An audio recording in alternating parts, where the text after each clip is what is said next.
सभी को, सभी प्रभु प्रेमियों को प्यार भरा राधे राधे। आज हम इस वीडियो में चर्चा करने वाले हैं माघ शुक्ल पक्ष जया एकादशी के बारे में, जो कल यानी 8 फरवरी 2025 को है।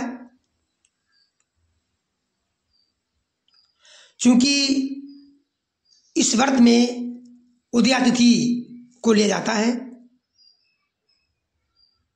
क्योंकि आज 7 फरवरी 2025 है, दिन शुक्रवार।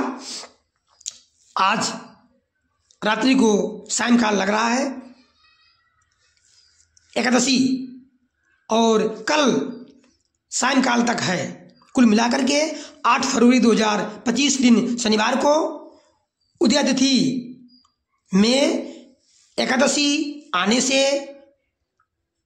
8 फरवरी 2025 को ही जया एकादशी का व्रत किया जाएगा, और अगले दिन यानी 9 फरवरी 2025 को दिन रविवार को प्रातःकाल इसका पारण आप लोग कर सकते हैं।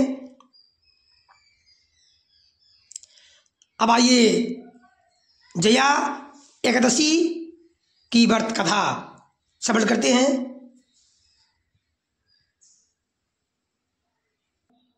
सभी प्रभु प्रेमियों को मेरा प्यार भरा राधे राधे। आज हम इस वीडियो में चर्चा करने वाले हैं माघ शुक्ल पक्ष जया एकादशी के बारे में। ये कब है और इस जया एकादशी का व्रत कथा क्या है, इसको करने से क्या लाभ है, कैसे करना चाहिए। विशेषकर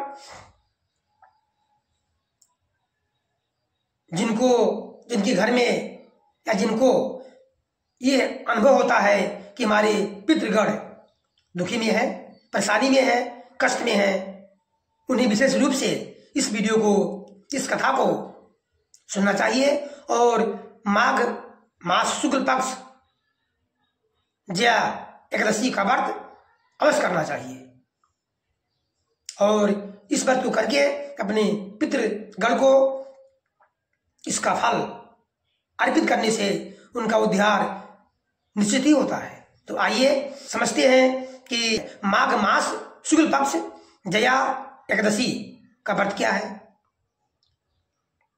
व्रत कथा क्या है।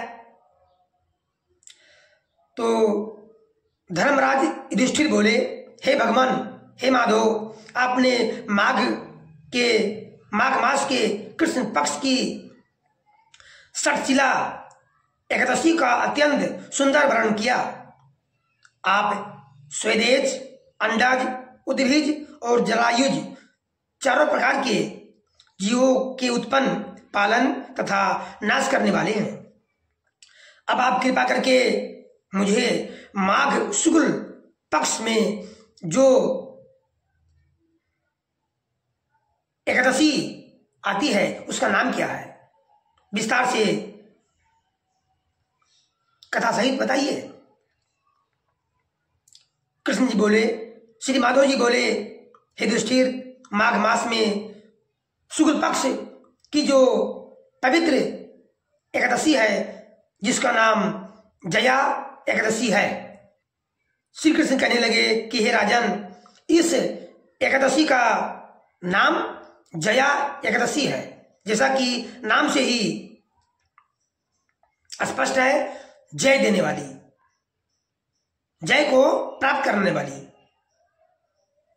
इसका व्रत करने से मनुष्य ब्रह्म हत्या आदि पापों से छूटकर मोक्ष को प्राप्त होता है तथा इसके प्रभाव से भूत पिशाच आदि योनियों से मुक्त हो जाता है। इसीलिए जिसके पितृगण कष्ट में है, मुसीबत में है, यदि ऐसा आपको अनुभव होता है तो आपसे निवेदन इतना है कि इस जया एकादशी का व्रत आप अवश्य करिए, और इस व्रत को करके अपने पितरों को इसका पुण्य फल अर्पित कर दीजिए। इससे उनका उद्धार होना निश्चित है। इस व्रत को विधि पूर्वक करना चाहिए। अब मैं तुमसे पद्म पुराण में वर्णित इसकी महिमा की एक कथा सुनाता हूं।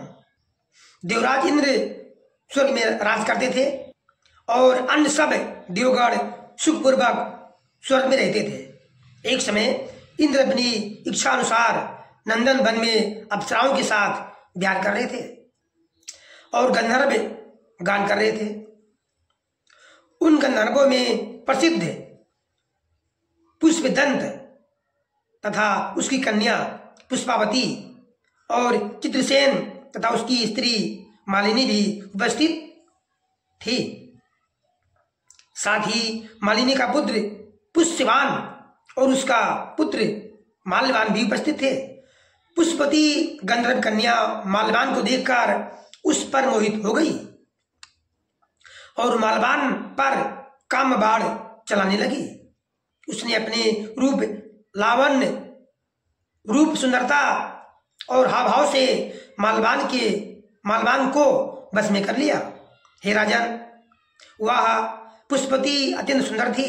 अब वह इंद्र को प्रसन्न करने के लिए गान करने लगे, परंतु परस्पर मोहित हो जाने के कारण उनका चित्त भ्रमित हो गया।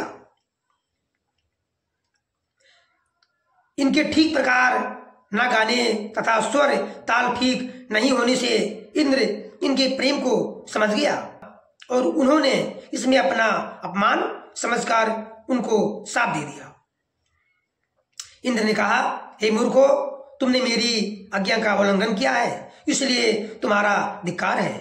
अब तुम दोनों स्त्री पुरुष के रूप में मृत्यु लोक में जाकर पिशाच योनि में जन्म लोगे, अर्थात पिशाच रूप धारण करो और अपने कर्म का फल भोगो। इंद्र का ऐसा शाप सुनकर वह अत्यंत दुखी हुए और हिमालय पर्वत पर दुखपूर्वक अपना जीवन व्यतीत करने लगे। उन्हें गंध, रस तथा स्पर्श आदि का कुछ भी ज्ञान नहीं था, क्योंकि भूत पिशाच को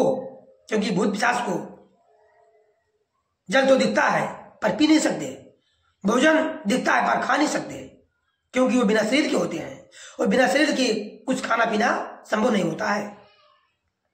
इसलिए वो दुखी पूर्वक हिमालय पर रहने लगे। वहां उनको महा दुख मिल रहे थे। उन्हें एक क्षण के लिए भी निद्रा नहीं आती थी। उस जगह अत्यंत शीत था, इससे उनके रोंगटे खड़े रहते और मारे शीत के दांत बजते रहते। ठंड अधिक थी। एक दिन पिशाच ने अपनी स्त्री से कहा कि पिछले जन्म में हमने ऐसे कौन से पाप किए थे जिससे हमको ये दुखदायी पिशाच योनि प्राप्त हुई। इस पिशाच योनि से तो नरक के दुख सहना ही उत्तम है, अतः हमें अब किसी प्रकार का पाप नहीं करना चाहिए। इस प्रकार विचार करते हुए वे अपने दिन व्यतीत कर रहे थे। दैवी योग से तभी माघ मास में शुक्ल पक्ष की जया नामक एकादशी आई। उस दिन उन्होंने कुछ भी भोजन नहीं किया और न कोई पाप कर्म ही किया, केवल फल फूल खाकर ही दिन व्यतीत किया और सायंकाल के समय महान दुख से पीपल की वृक्ष के नीचे बैठ गए। उस समय सूर्य भगवान अस्त हो रहे थे। उस रात को अत्यंत ठंड थी, इस कारण वे दोनों शीत के मारे अति दुखित होकर मृतक के समान आपस में चिपटे हुए पड़े रहे।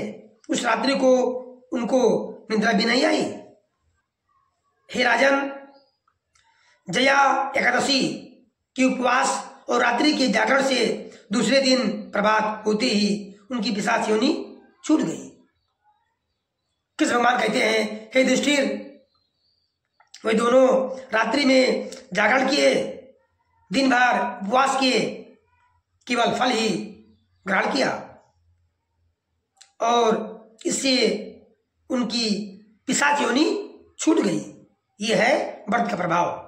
अत्यंत सुंदर गंधर्व और अप्सरा की देह धारण कर सुंदर वस्त्र आभूषणों से अलंकृत होकर उन्होंने स्वर्गलोक को प्रस्थान किया।